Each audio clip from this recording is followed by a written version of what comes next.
এ Argentina supporter মনে হচ্ছে রে, এই গাড়ি মাইরিয়েছে। হ্যাঁ রে, এই যে আর্জেন্টিনা সাপোর্টার। এখন আমি কি করি, কিভাবে যাবো? উনি তো অন্ত নড়বেন না তো। যতই তুমি নারকেল গাছের গোড়ায় ফেলাও না কেন, আইসো 7 আপ রেডি। দোকানে যাইতে চাইলাম না, না গেলে আর হইলো না। দেখি আস্তে আস্তে যাই।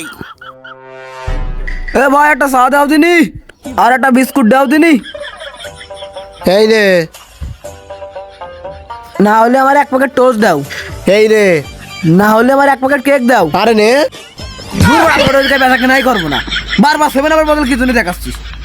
কেন খাবি না 7 আপ? এ তেরোনি 7 আপ খাতে আইসি। আরে খা, ভালো লাগবে রে, ভালো স্বাদ আছে, খা। তোর দোকানে আর কোনদিন বেচা কিনাই করবো না। খাইয়ে দা 7 আপটা খাইয়ে দা। 7 আপটা খাইয়ে দা, খাবি না? মুখ বাইরটা তোকে এখনো গেল না। শুধু তুই না, ব্রাজিলের লোক যে কটা আজকে আসবে আমার দোকানে, সব কয়টারেই এই 7 আপ খাবো। এই 7 আপ পেট বইরে খাবো আজকে।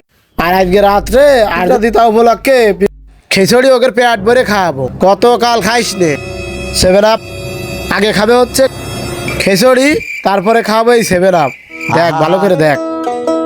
আমি পারি না আর পারি না।